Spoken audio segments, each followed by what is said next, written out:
আজ ২৯শে জুলাই, পণ্ডিত ঈশ্বরচন্দ্র বিদ্যাসাগরের তিরোধান দিবস। ১৮৯১ খ্রিস্টাব্দের আজকেরই মতো এক ২৯শে জুলাই শিক্ষাবিদ, সমাজ সংস্কারক, গদ্যকার ঈশ্বরচন্দ্র বিদ্যাসাগর শেষ নিঃশ্বাস ত্যাগ করেন।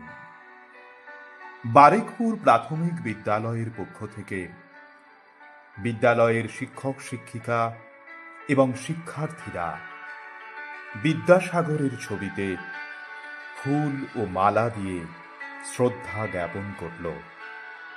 এরপর বিদ্যালয়ের চতুর্থ শ্রেণীর ছাত্র সৌমিক মালিক বর্ণপরিচয়ের খানিক অংশ পাঠ করে শোনাল এবং সবশেষে বিদ্যালয়ের প্রধান শিক্ষক সাম্য বাঁক বিদ্যাসাগর মহাশয়ের বর্ণময় চরিত্রের বিভিন্ন দিক তুলে ধরলেন।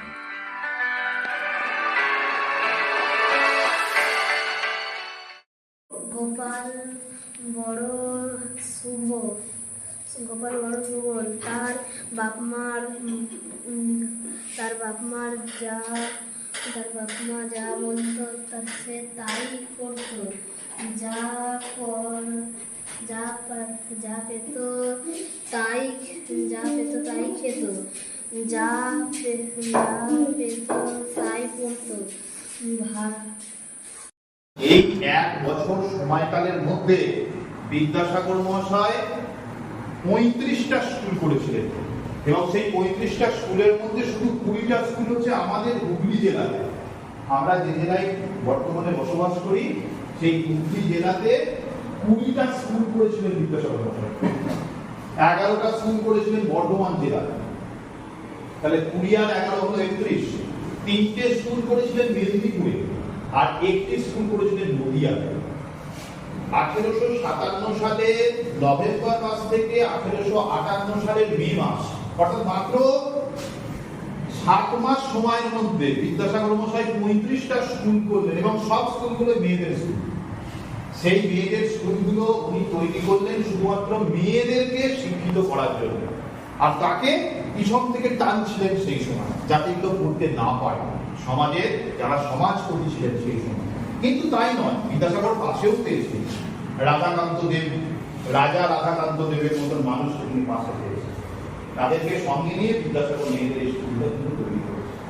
সেই সময় সরকার মেয়েদের স্কুল করতে একটা বৃত্তি দিত, সেই বৃত্তিটা পেলে স্কুলটা চালাতে সুবিধা হতো, কারণ স্কুল হলেই সেখানে শিক্ষক শিক্ষিকা থাকবে, স্কুল হলেই স্কুলের খরচ খরচা আছে, তাহলে সেইগুলোকে চালাতে গেলে টাকা পয়সার দরকার।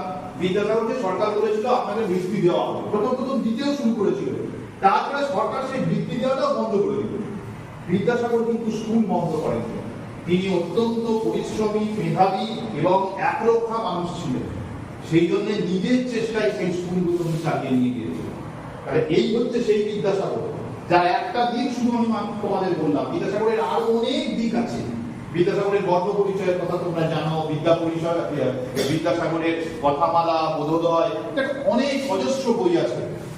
তো বিদ্যাসাগরের সেই লেখনী, তার জীবনযাত্রা, মানুষকে শিক্ষিত করা, ছেলে মেয়েদের পড়াশোনা করানো, স্কুল তৈরি করা, তার সঙ্গে সঙ্গে বিদ্যাসাগর আমাদের দেশ যাতে এগিয়ে যেতে পারে